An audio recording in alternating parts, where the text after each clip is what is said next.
Ladies and gentlemen, welcome to Ringside Wrestling Entertainment. This is Joel Perez here for another edition of your weekly episodic news show. This is Behind the Mic, and it is Behind the Mic, episode number 54, where we're going to be talking all the biggest news in the WWE wrestling world. We are back here on Behind the Mic. Skipped out on it last week because of all the content that we had already released regarding the Royal Rumble, NXT TakeOver, Raw 25. That was a big week for content, so I decided to skip on it. But here we are, back with Behind the Mic, and we're back bigger than ever because, of course, we've got news on everything, the biggest news on everything in the WWE, and that would entail, of course, news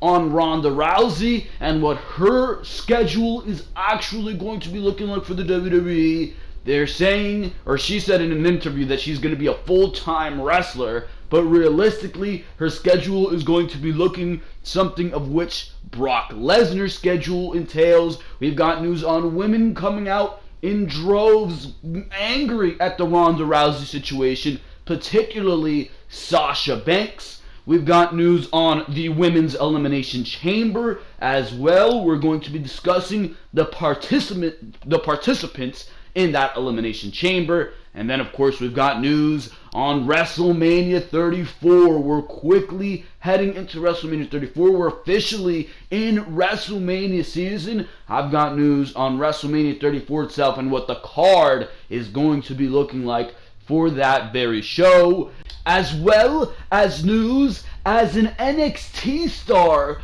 who is being viewed very highly and is actually undertaking the role of the protege of Shawn Michaels, which is very, very interesting to me. And of course, we've got news on Finn Balor and John Cena, the matchup they had this past week on Monday Night Raw, and the reasoning that John Cena beat Finn Balor clean on Raw, a decision that many would particularly disagree with, me being one of those people. But for now, ladies and gentlemen, those are all the news we have on Behind the Mic here today. We're going to be talking about all that and so much more. But of course, before we do get into that, I want to tell you guys to make sure to go check out all the other content on the Ringside Wrestling YouTube channel. And the reason I say that is because there is so much other content for you to go check out. Like I said, last week was a huge week for content. If you missed anything on Ringside Wrestling Entertainment last week, you are thoroughly missing out. The two biggest reviews of that week, of course, being the Royal Rumble. The 2018 Royal Rumble has concluded, and we talked about everything that went on that event just this past Sunday after that show went off the air, as well as NXT TakeOver San Antonio, Dallas. I'm getting all these NXT TakeOvers mixed up. It was NXT TakeOver Philadelphia. There you go. NXT TakeOver Philadelphia, which brought out a 5-star match. Yep, Dave Meltzer has given Johnny Gargano versus Andrade Cien Almas 5 stars. First time WWE has gotten a 5-star rating in over 7 years, which was CM Punk versus John Cena. If that does not tell you that this match is must-see, then I do not know what does. Excellent matchup was Johnny Gargano versus Andrade Cien Almas.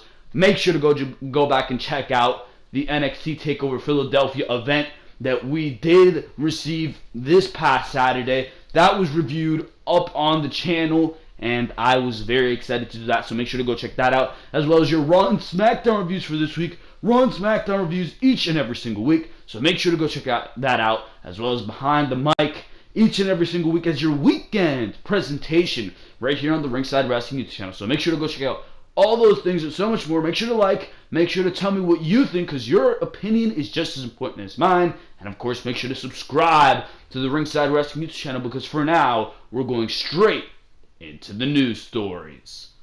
And we start off here on Behind the Mic talking about the grandest stage of them all, the show of the immortals, the stage of state, whatever the hell WWE calls this goddamn show. You realize something about WrestleMania, and it's that WWE is always finding these key words to throw in your faces. They're always shoving in your face that this is the biggest show of the year. It's garbage. It really, really is. It comes off as forced political agenda. Same thing with the Women's Royal Rumble that we just got this past Sunday. The build to that came across as forced. And that's exactly what WrestleMania comes off across. You realize something about New Japan's Wrestle Kingdom 12 that we got on January 4th earlier this year, and that it is that not once did they mention that this is New Japan's biggest show of the year. Not once did they mention that this is the biggest night that you will get in wrestling all year. Not once did they mention that. And that's because we know that. As wrestling fans, what is on this show tells us that. They let the show tell us that this is important. They let the build to these matches tell us that this is important. The show itself is not regarded as important. What is going on that show is highlighted as important. And I think that's something that WWE misses the ball on with WrestleMania. So I would love it if this year they stop saying this is the biggest show of the year, the grandest age of them all, the show of the immortals. Because quite frankly, you don't need to say that. What you put on this show tells us that. But WWE continues to shove the forced political agenda down our throats. That's something I hate. I hate about WrestleMania. It really is. But we're talking about WrestleMania here and the 5 huge matches that WWE has penciled in for WrestleMania 34. Now let's read this article and then I'll give you my opinion on all these things. WWE hasn't etched any WrestleMania 34 matches in stone, but it's quite obvious that the show's 2 main events will be John Cena versus The Undertaker and Roman Reigns versus Brock Lesnar for the Universal Championship. According to the Wrestling Observer newsletter, those 2 matches have been penciled in for a while now, and there's little to suggest that WWE will reverse course on those long-running plans. Although plenty of evidence indicates that the actual WrestleMania card means little to nothing, and that fans will tune into the show regardless of what matches do or do not take place, WWE will still attempt to give fans a very good card that is better than that of any traditional pay-per-view. WrestleMania 33 did not seem like the best pay-per-view card on paper, and it wasn't. I mean, the best match that we had on that show was AJ Styles versus Shane McMahon. No match on that show really surpassed what that match did, and that match was 4 stars at most. So that was ridiculous right there. But this year, they seem to be righting those wrongs a little bit.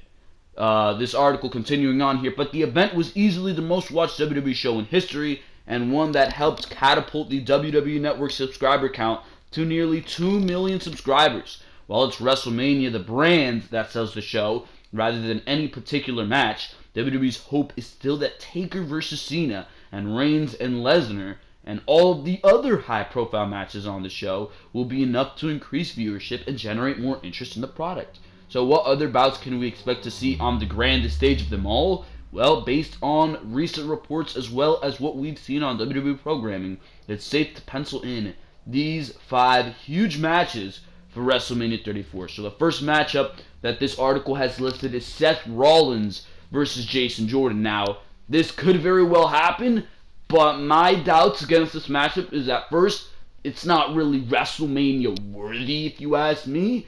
I don't really feel Seth Rollins versus Jason Jordan is something that you really are going to be jumping out of your seat to see on WrestleMania. That's more a matchup that we'd see on Monday Night Raw. And even if we did see it on Raw, I wouldn't be jumping out of my seat to see it. And the other thing that really denies that this matchup will be happening is Jason Jordan's injury, and WWE doesn't know the extent of this injury. So Jason Jordan could possibly be missing WrestleMania. Now there's rumors coming out that Seth Rollins is also working hurt. Seth Rollins just has the worst luck when it comes to WrestleMania, because we all know the original plan was for Seth Rollins to go against Dean Ambrose. Dean Ambrose, his tag team partner, goes down with injury. Jason Jordan was supposed to be the replacement for Dean Ambrose of some sorts and go against Seth Rollins at WrestleMania and be his tag team partner for the remainder of the year, or for the remainder of the build. But now it's Jason Jordan going down with injury, and now it's a question of Seth Rollins' state of health as well. So Seth Rollins going into WrestleMania really has the worst luck. It's going to be a question whether Seth Rollins even has a match at WrestleMania with all his opponents that are going down with injury. It's still a question if Dean Ambrose will be back in time. If WWE overbluffed the injury time for Dean Ambrose, and realistically Dean Ambrose will be back in time for WrestleMania, and he will be there to face Seth Rollins. But the question is, with these reports now coming out that Seth Rollins himself could be injured, is if Seth Rollins will even be able to compete at WrestleMania for like the third time that it's been in doubt.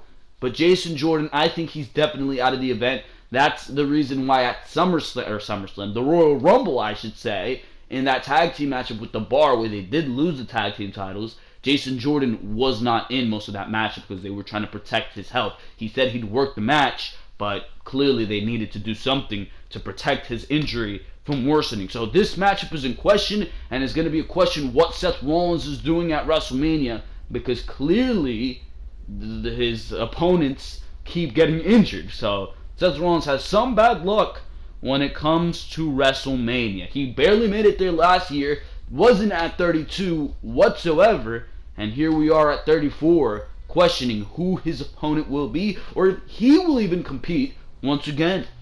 The next matchup is Ronda Rousey and a partner versus Stephanie McMahon and Triple H. Now, this is something that I think should happen for sure. There's no reason for Ronda Rousey to be at WrestleMania fighting for a women's championship. And when you've seen what she did at the Royal Rumble, you were thinking, Ronda Rousey's going to fight for the championship, because she was standing in there with the Rumble winner, Asuka, the Smackdown Women's Champion, Charlotte, and the Raw Women's Champion, Alexa Bliss. But now the report is that she's apparently not going to have anything to do with the Women's Championships, which is the right way to go, and they're instead going to partake in the person who Ronda Rousey shook hands with later in that very segment, Stephanie McMahon, and that clearly makes sense due to what they had at WrestleMania 31 in 2015, where Ronda Rousey was in the WWE.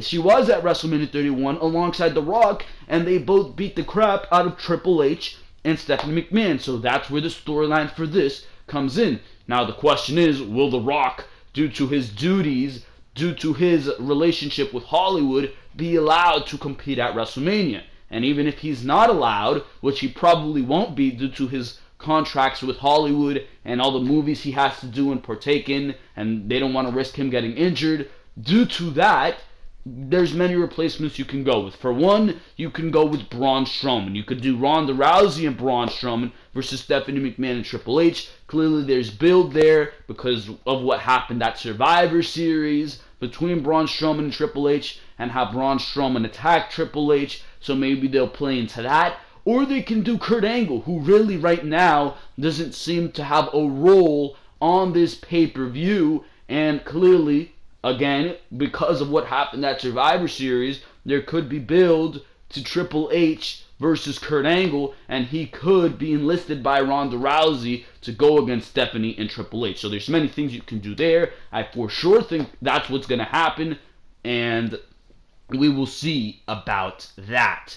The next matchup here is Kevin Owens and Sami Zayn versus Shane McMahon and a partner, presumably that partner being Daniel Bryan. Now, I do not know how they are going to arrive here, because right now what we're seeing on television is that Kevin Owens and Sami Zayn are going against each other. So this can break down into many ways. It's a doubt right now that WWE is going to clear Daniel Bryan for a singles matchup, and that's why it makes sense for it to be a tag team matchup that Daniel Bryan partakes in. Now, the reports have been that Daniel Bryan says it's either you put me in a singles match, I come back full time, or it's nothing. And what Vince McMahon has offered Daniel Bryan is that he will clear Daniel Bryan for WrestleMania, but only WrestleMania and only in this tag team scenario.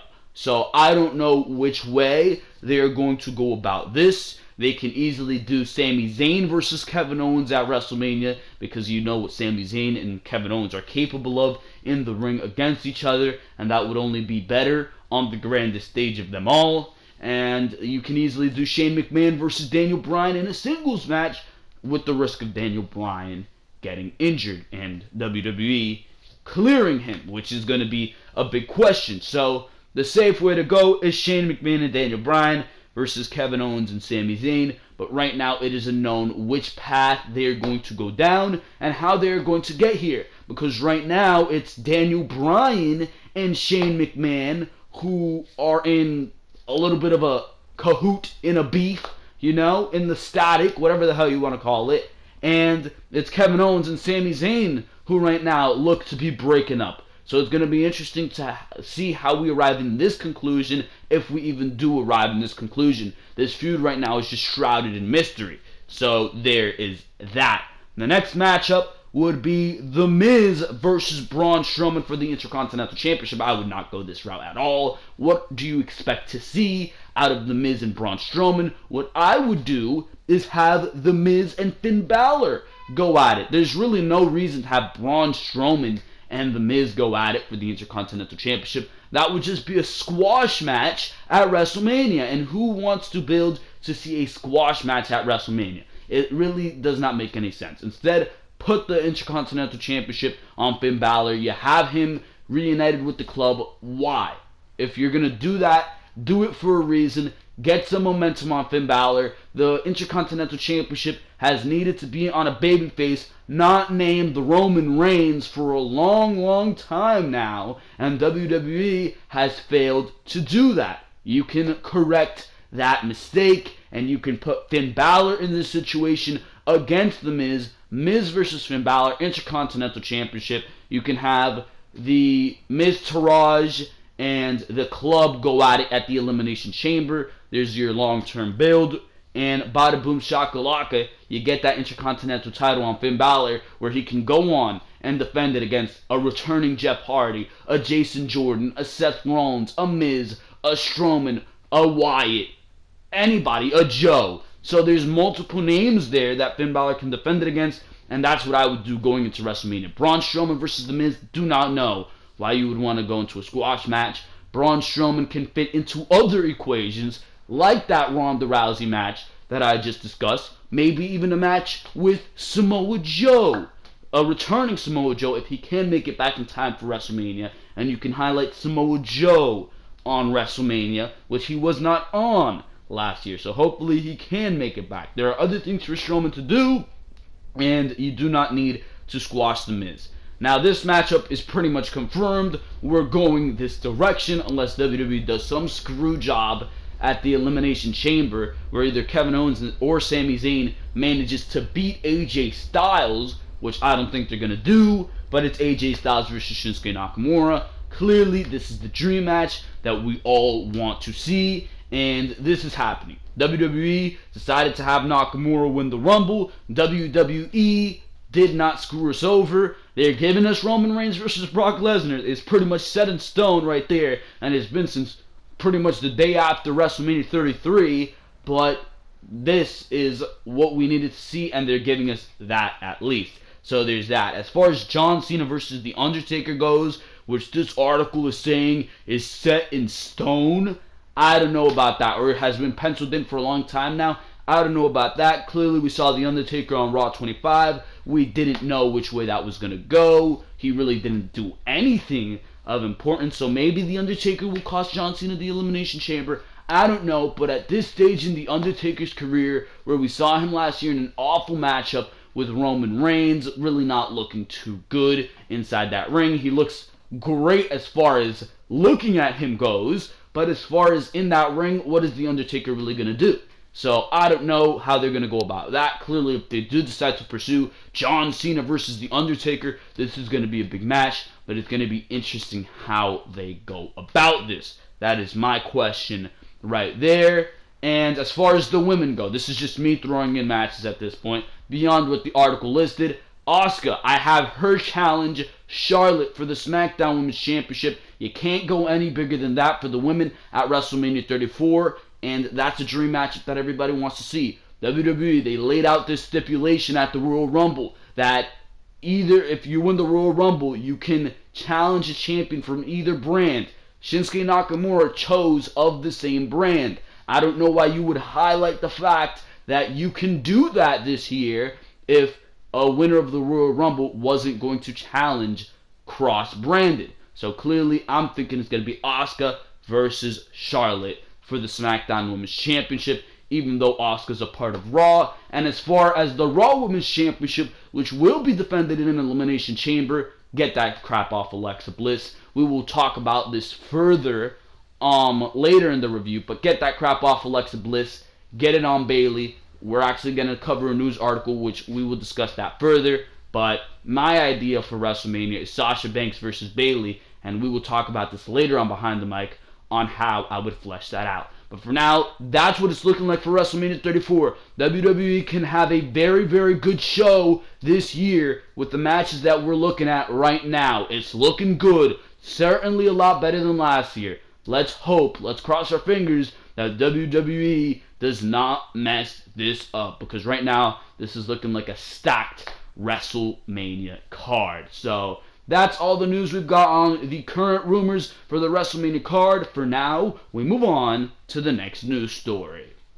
And we move on here to talks on Ronda Rousey and what her schedule is actually going to be looking like for the WWE. Now, clearly, she came out in an interview after the Royal Rumble, and she said, well, I'm now going to be a full-time wrestler.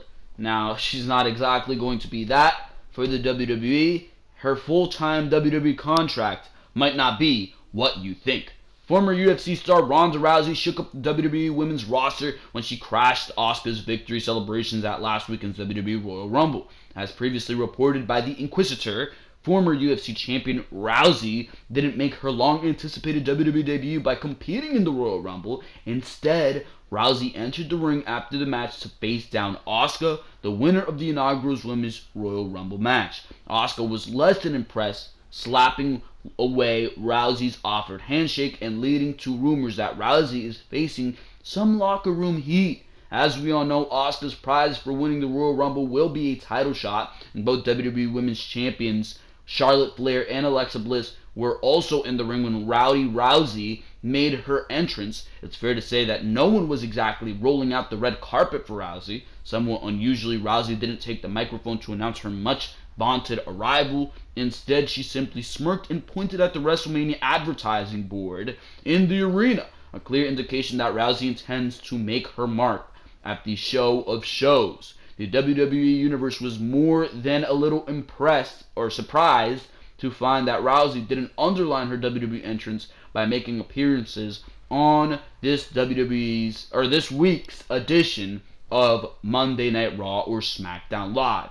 Rousey had, after all, said in an interview that she had signed a full-time contract with WWE and that wrestling was now her life. Ronda Rousey may have signed a full-time WWE contract, but according to Sportskeeda, that doesn't necessarily mean that Rousey will actually be full-time. They report that Wrestling Observer's Dave Meltzer claims that WWE will use Rousey in the same way that they use Brock Lesnar. If Meltzer is correct, that means that Rousey will be an infrequent competitor who is parachuted in for the big pay-per-view events, while others carry the real workload of weekly competition on Monday Night Raw and SmackDown Live.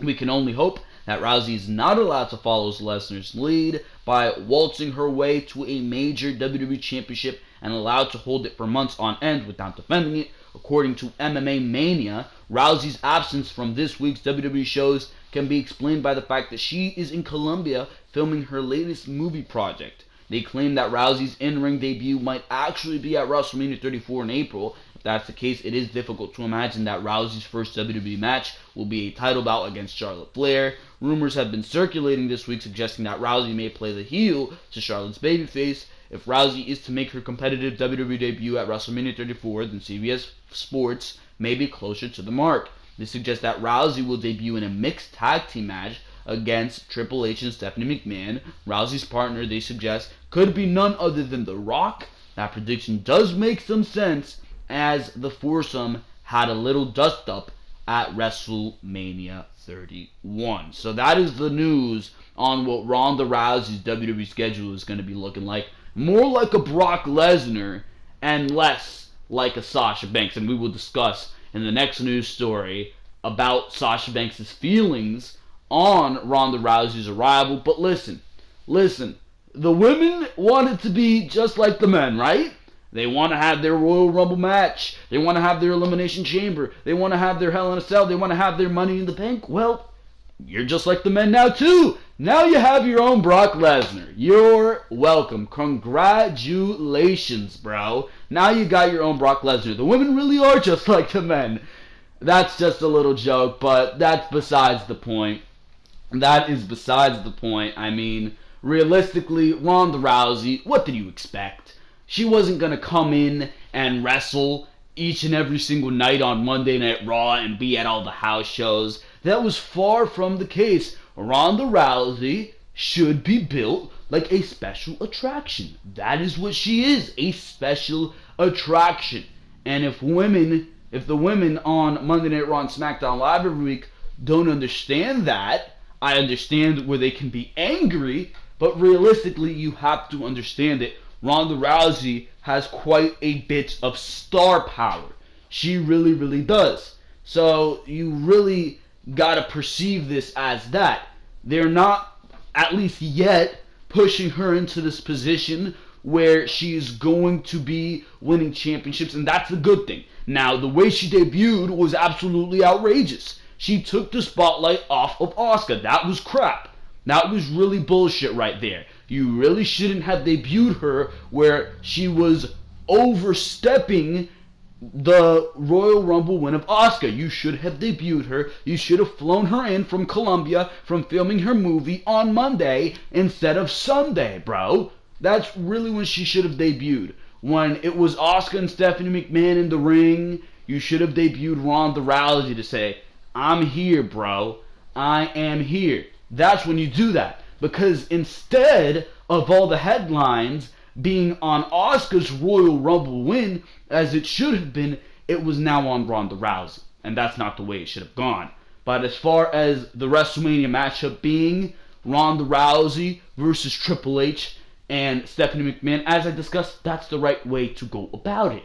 That is, whether you want to have The Rock in that position, if The Rock can do it, whether you want to have Braun Strowman, whether you want to have Kurt Angle in that position, it's a big matchup, and you're going to get a lot of notoriety off of it. You are, and you're not going to step over your women's division in order to get there, which is the correct thing to do.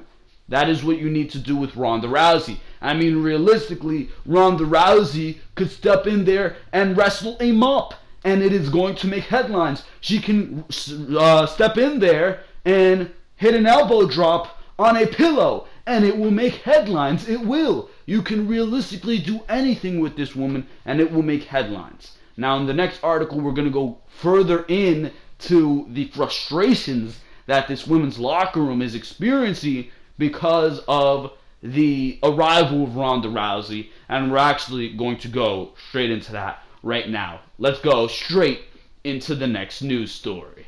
And this next news story is in regards to Sasha Banks and what she had to say about the arrival of Ronda Rousey. Now, this is very, very interesting if you ask me. It really, really is. Because Sasha Banks had nothing nice to say. Sunday evening was huge for WWE with two big Royal Rumble matches, a title change, and a huge debut. However, there are a number of big names who still aren't happy.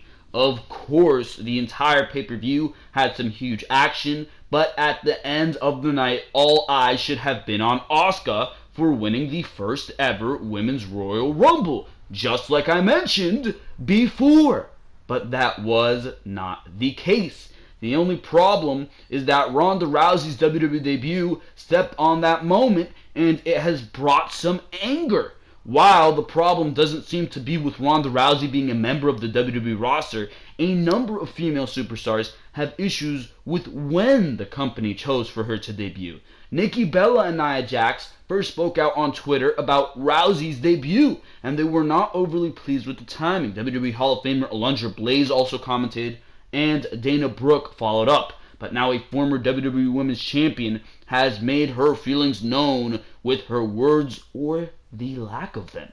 Sasha Banks entered at number 1 to be the first ever entrant in a Women's Royal Rumble match, and she stayed in for an impressive 54 minutes and 46 seconds. She made it to the Final Four before being eliminated, and now she has chosen to use her words to make an impact. If anyone has the right to speak out about being upset with the ending of the pay-per-view, it is Sasha Banks. She appeared on the Busted Open radio show on Tuesday and discussed a number of topics. However, the conversation soon turned to Rousey's debut and coverage as transcribed by Wrestling Inc. This is Sasha Banks speaking.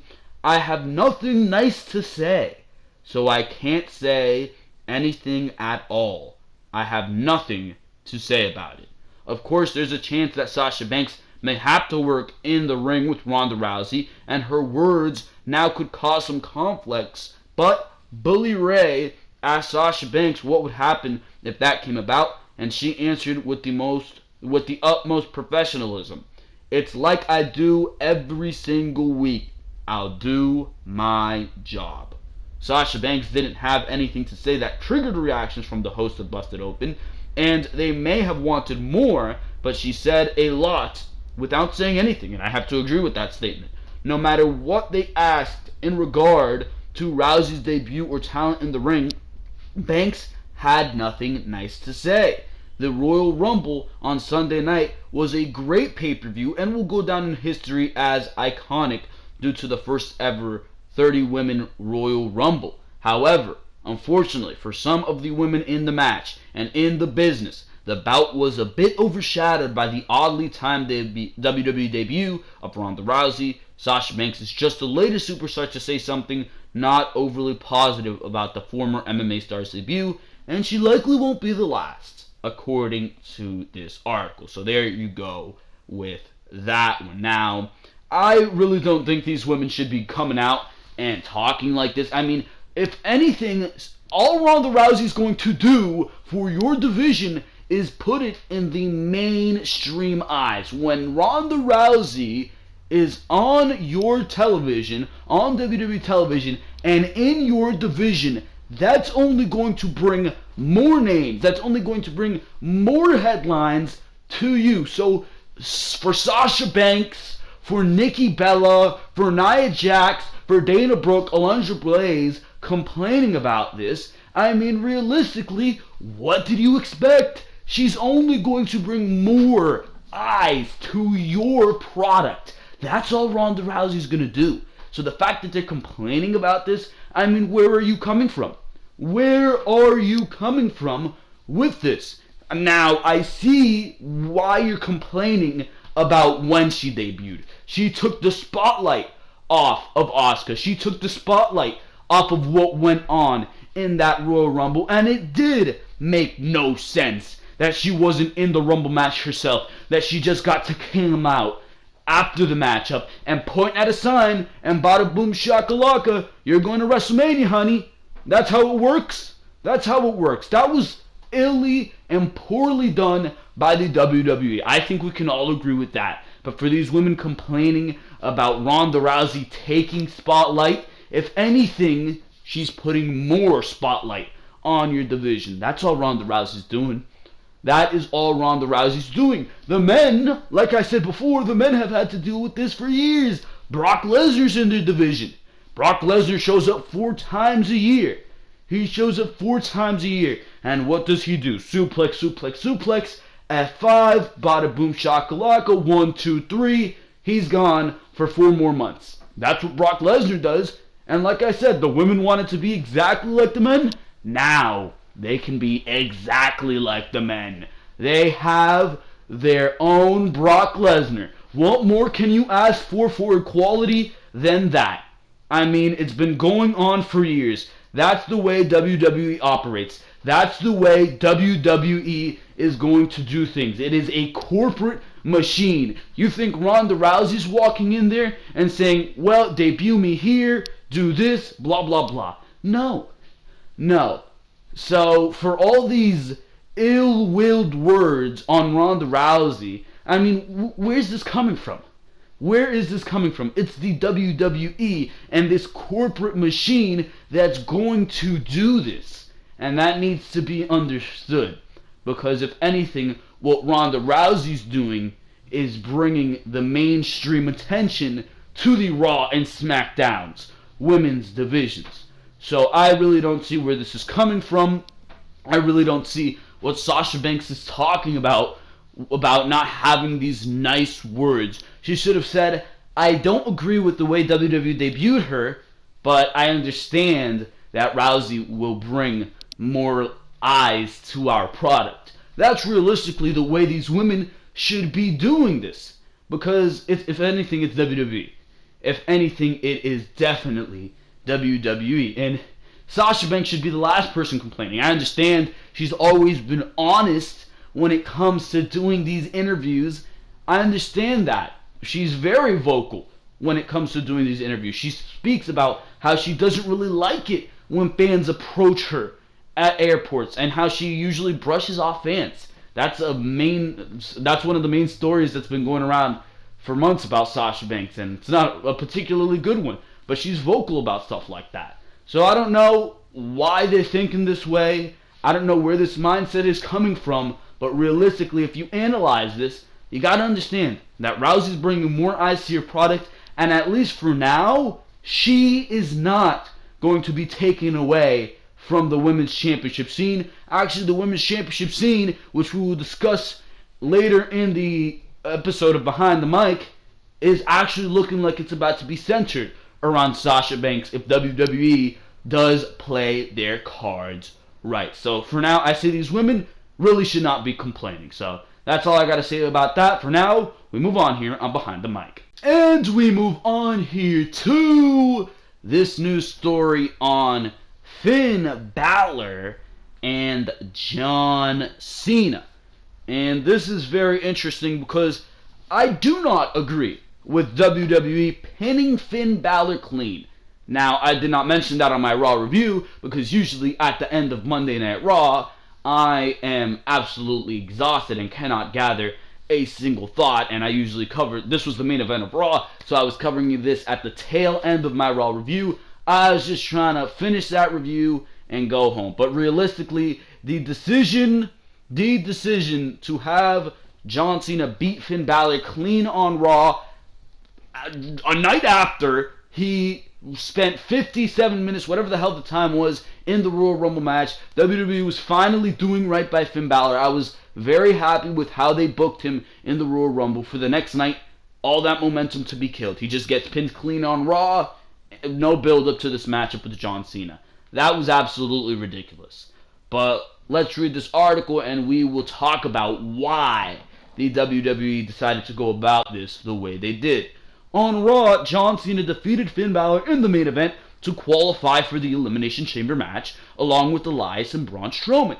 The expectation is that Roman Reigns will win that match to become the #1 contender and challenge Brock Lesnar for the WWE Universal title. The WWE Universe isn't thrilled about that result, but the immediate issue fans have with John Cena beating Finn Balor clean on Raw is that since returning from his shoulder injury after WrestleMania 34, Finn Balor's booking has led some fans to believe that WWE officials are burying him.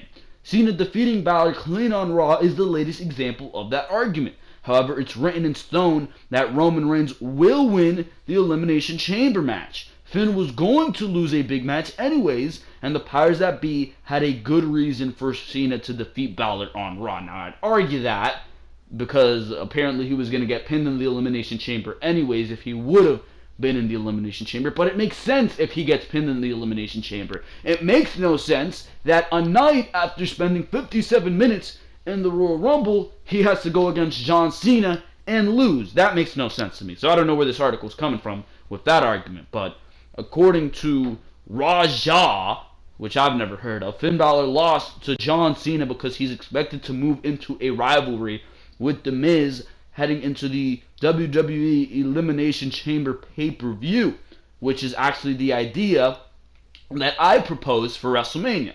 On paper, it would be a 6-man tag team matchup between the Balor Club and the Miztourage, which will happen at the event first. If that turns out to be the case, the Intercontinental Championship match may be Finn Balor challenging The Miz for the title on the grandest stage of them all. Last week, The Miz reclaimed the Intercontinental title from Roman Reigns, and it was revealed that WWE officials have major plans for him heading into WrestleMania 34. A new rumor claimed that Braun Strowman could face The Miz for the Intercontinental Championship at WrestleMania, but he is also rumored for a tag team matchup with Ronda Rousey, which again I talked about very much on this show. Depending on what WWE officials decide, Balor versus Miz for the Intercontinental title is a real possibility, and if I may add, the right possibility. In that scenario, it's highly likely that Finn Balor would walk out of New Orleans with the Intercontinental Championship. The WWE Universe would be much happier to see Balor get a big win on the grandest stage of them all. He may have lost clean to John Cena on Raw this week, but the loss could push him into a better situation than just being one of the 5 guys to put over Reigns in the Elimination Chamber. So I like this idea very much. I like the idea of Finn Balor going into WrestleMania in a prime position for the Intercontinental Championship against The Miz. Now, if it were up to me, Finn Balor would have won the Intercontinental Championship months ago. Roman Reigns wouldn't have been Intercontinental Champion. Ho ho ho! Oh no! That wouldn't have been the case. Roman Reigns doesn't need an Intercontinental Championship reign. He really didn't need it. Because first of all, he really didn't do much with the championship, if you ask me. He literally participated in the same match on Monday Night Raw each and every single week. The heel, or whoever he's going up against, beats down on him for 15 minutes. Then we have 5 minutes of, what are his moves called? The 5 moves of doom, right? You got your drive-by, and your Samoan drop, and your punch to the face, and your clotheslines in the corner, Superman punch, missed spear attempt, a little bit of a scuffle, and then another spear, bada boom shakalaka, we're going home. That's it. That's what Roman Reigns' matches, that's what Roman Reigns' reign as Intercontinental Champion was, when we could have had Finn Balor actually bringing some prestige to the Intercontinental Championship, fighting The Miz, fighting Matt Hardy, fighting Elias, fighting Bray Wyatt, in a feud with Samoa Joe. You already know. You already know. That would have been great. But of course, WWE did not decide to do that, and instead, Miz is Intercontinental Champion for the gazillionth time. 8 times, is it? One away from the record, which is 9 times, held by Chris Jericho. Why has The Miz held the Intercontinental Championship so many times? I'm absolutely sick and tired of seeing Miz with the Intercontinental Championship. He's fantastic on the microphone, but that does not mean he needs the Intercontinental Championship to be fantastic on the microphone. It's fine to have The Miz in that mid-card scene. He doesn't necessarily need to be with the Intercontinental title. And it's been like, alright, he loses it, and he takes it again. He loses it, takes it again. Loses it, takes it again. How many times have we seen it? It's like on and off, Miz has been Intercontinental Champion since 2016. That's like really the only Intercontinental Champion I can remember. Who else has been Intercontinental Champion? I think Ambrose held it, and then Reigns held it. But realistically, he's lost it like 30 times in between then.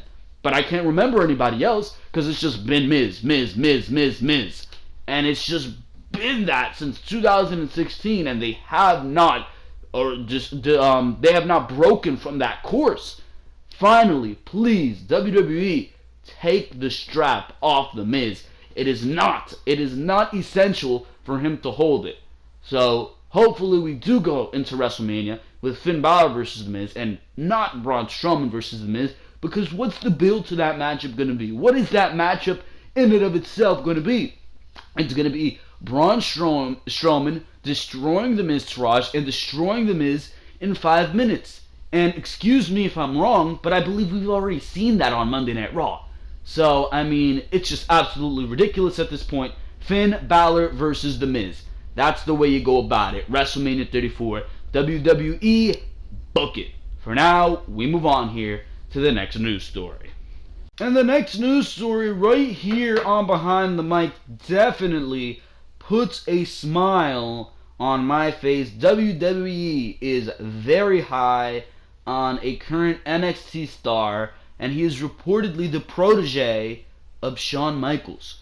Although names such as Finn Balor, Kevin Owens, Shinsuke Nakamura, Samoa Joe, and Bobby Roode have been major blows to the NXT roster, the company is spending time building up stars, as well as acquiring former Impact Wrestling and Ring of Honor stars. Currently, the top babyface of NXT has been Aleister Black, while the company is making the Undisputed Era faction of Adam Cole, Bobby Fish, and Kyle O'Reilly the top villains. At the recent NXT TakeOver Philly event, Aleister Black was able to defeat Adam Cole and Fish, and O'Reilly retained their NXT Tag Team Championships against the Authors of Pain. Another match on the show was Cassius Ohno competing against the Velveteen Dream, just as the show at NXT TakeOver War Games. Velveteen Dream won the crowd over by using his illustrious mannerisms and impressive in-ring work. In fact, the crowd in Houston even started to boo the heavily fan-favored Aleister Black, who seemed impenetrable when it comes to getting jeers in Philadelphia. Ohno, who is also a heavy crowd favorite, was booed when he rebounded from the near 30-second knockout at the hands of the Velveteen Dream. From a backstage perspective, many are quite impressed with the work of Dream over the past few months. In fact, according to PW Insider, he is the hand-picked protege of WWE Hall of Famer Shawn Michaels, who is now working at the Performance Center. Both fans and wrestlers alike agree that Patrick Clark as the Velveteen Dream has an extremely bright future and will certainly be a champion. The fans voted him and Black as the 2017 NXT Rivalry of the Year. Kevin Owens spoke highly of Dream's performance against Black in San Antonio, stating, "I think plenty of people will be saying your name for years to come." Edge would also speak highly of Dream on his podcast. He stated that he has not seen much of Dream, but he is incredible for someone who has only been wrestling pro for 3 years. He compared his character to Rick Rude and Prince and affirmed that he has a bright future ahead of him. Overall, the evolution of the Velveteen Dream is a gold mine that people are very interested to see where he goes from here. There's no doubt about it.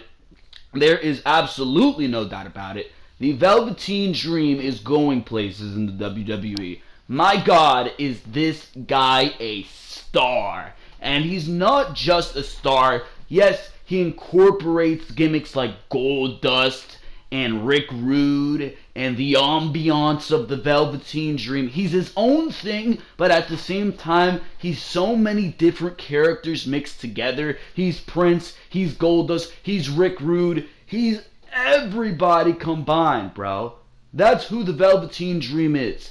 And at the same time, he manages to bring his own unique flavor into the character. This is one of the most unique WWE gimmicks that I've seen in a long time. In a very, very long time, bro. Probably since Tyler Breeze down in NXT, who they completely tarnished, by the way, on the main roster. But this is so unique, bro. It really, really is. And the Velveteen Dream, Patrick Clark, plays this role so perfectly. You can tell that he lives this role. He is trying very hard to excel at this role, and boy, are we seeing that on television. The feud that he had with Aleister Black at NXT TakeOver, and that match, the feud he had was absolutely amazing. The build-up to the feud was absolutely amazing, and just the way that the storyline was incorporated to the matchup that they had at NXT TakeOver War Games, it was brilliant. It was absolutely brilliant, and if you haven't seen that matchup, you just need to go back and watch it. You really, really do. rivalry, not just in NXT of the year, but in the entirety of the WWE, hands down. Amazing work by the Velveteen Dream and Aleister Black, and it just amazes me. It just amazes me how he's only been wrestling for 3 years. And he has one of the most beautiful elbow drops up there with Kairi Sane that we have seen since Randy Savage, bro. He has one of those most beautiful elbow drops, and he's amazing in that ring, bro. There's no doubt about it. He's super smooth. For somebody who's been wrestling 3 years, my God, is the Velveteen Dream good in that ring. And the fact that Shawn Michaels is personally mentoring this guy, I mean, Shawn Michaels is doing some great fucking work down in the Performance Center. If that's the case, my Lord, is Shawn Michaels doing some great work. If he is helping out the Velveteen Dream, we know the reason why Velveteen Dream is doing so good. He's in there with arguably the best of all time every single week at the Performance Center. And you know what I love about this gimmick as well? It's the flexibility of the gimmick. The Velveteen Dream, for the past 2 feuds, has incorporated something about his opponent into himself. When it was Aleister Black, he wore the tights, and Aleister Black was on one side of the tights. He incorporated Aleister Black's gimmick into the matchup. He tried to play the mind games that Black plays, and Black kind of fit himself into that role as well in that matchup. And that's what made that matchup so genius. You see that screenshot right there? That's Aleister Black doing what the Velveteen Dream would do right after the Velveteen Dream was sitting Indian style like Aleister Black would do. So it was just amazing how they incorporated that. And Cassius Ohno and Velveteen Dream didn't have the best matchup at NXT TakeOver Philadelphia, but my God, were the first 30 seconds of that matchup exciting, where Cassius Ohno and Velveteen Dream again incorporated the style of his character into his own gimmick. And what did he do? He was trying to knock out the quote-unquote knockout artist that is Cassius Ohno. And he did. And it was great. And the crowd popped. And everybody loved it. The Velveteen Dream is going to do big things. Hopefully, Vince McMahon will see a character like the Velveteen Dream and be like, yeah, this guy, I want to do things with him. Because quite frankly, the Velveteen Dream could be a world champion. And hopefully he is a world champion. We have this brand split, and it was invented to spotlight guys like the Velveteen Dream, to give these guys opportunity. I think the Velveteen Dream is going to take that opportunity, and he is going to make the most of it. This guy is going to do things, bro. He is, and hopefully WWE can capitalize on that, because this really is the next big thing. For now, let's move on here. And in the next and final news story, right here on Behind the Mic, we're going to be talking a little bit about the Women's Elimination Chamber and the challengers that are going to be in that inaugural Women's Elimination Chamber match. The Raw Women's Champion Alexa Bliss is set to defend her title at the Elimination Chamber pay-per-view on February 25th at the T-Mobile Arena in Las Vegas. It's not only the most difficult defense for Bliss, but also a historic event for the WWE. Just a month after the first ever Women's Royal Rumble match, Bliss will defend her championship in the inaugural Women's Elimination Chamber. As recapped by WWE.com, Monday Night Raw Commissioner Stephanie McMahon announced the next step in the evolution of the women's division in the WWE. The winner of the first ever Women's Elimination Chamber match will have the honor of walking into WrestleMania 34 as the Raw Women's Champion and possibly defend it against Asuka. Bliss was not pleased about the news because she has to defend her championship against 5 other WWE superstars. Not only that, Alexa has to do it inside one of the most hellacious structures in WWE history, the Elimination Chamber. The redesigned chamber, 26 feet tall, made of steel and chain, which has an approximate total weight of 16 tons. Women from Monday Night Raw are expected to have qualification matches as early as next week. Besides Bliss and Asuka, there are only 7 active superstars in the division. That includes Bayley, Dana Brooke, Mandy Rose, Mickie James, Nia Jax, Sasha Banks, and Sonya Deville. Alicia Fox is currently out with the broken tailbone, while Paige is facing retirement due to a neck injury. According to Cage Side Seats, the WWE has already penciled in the 5 women who are going to challenge for Alexa Bliss's Raw Women's Championship. The report noted that Bayley, Sasha Banks, Sonya Deville, Mickie James, and Nia Jax are expected to make history in the first ever Women's Elimination Chamber match. Bayley has been down the pecking order after months of terrible booking, while Banks recently had an amazing match with Asuka on Raw. It was really amazing. Probably the best Raw matchup that we've seen for the women in 12 months, a year. Deville, on the other hand, is improving every week along with Mandy Rose, while Paige serves as their manager. Mickie James is a veteran that will help in the match, while Nia is lost in the shuffle after Enzo Amore's release from the WWE. This will be the first title defense of Alexa Bliss since October last year, which is absolutely ridiculous if you ask me.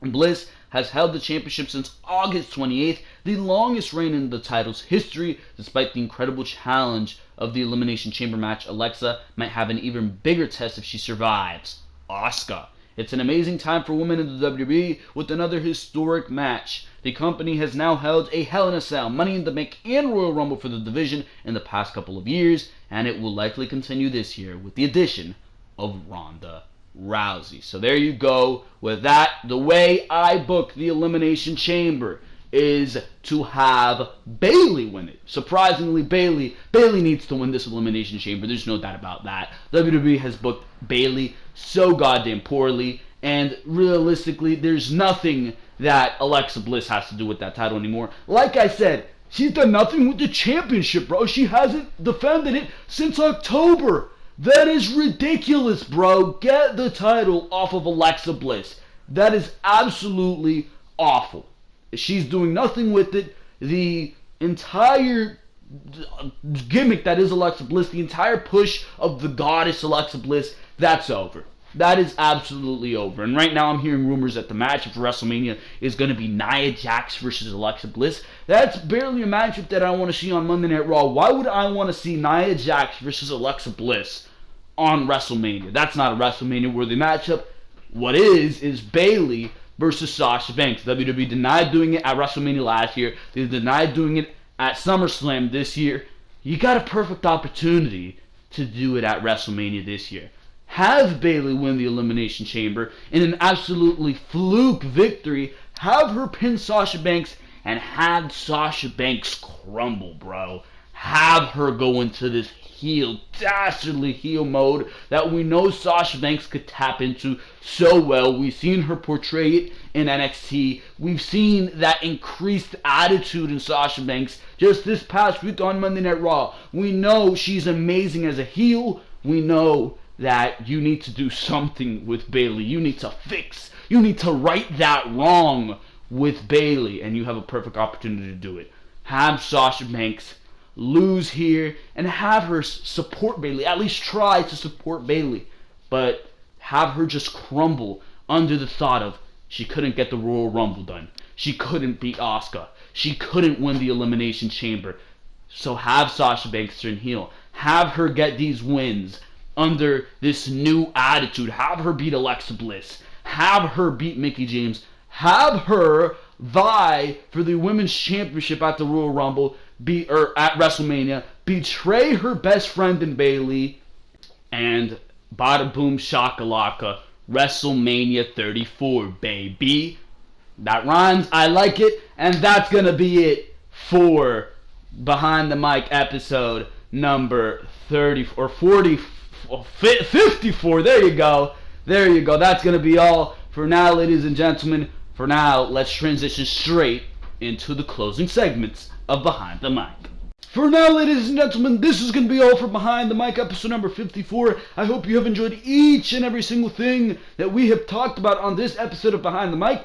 Like I said at the beginning of the video, make sure to go check out all the other content right here on Ringside Wrestling Entertainment, and that is because there is so much other content for you to go check out. Raw reviews, Smackdown reviews, pay-per-view reviews, NXT TakeOver reviews, Behind the Mic, each and every single week as your weekend presentation. Make sure to go check out all of it, because for now, this is going to be it. For now on Behind the Mic, make sure to like, make sure to comment, make sure to subscribe. For now, this has been Joel Perez, and I am out of here. Thank you very, very much for watching this video.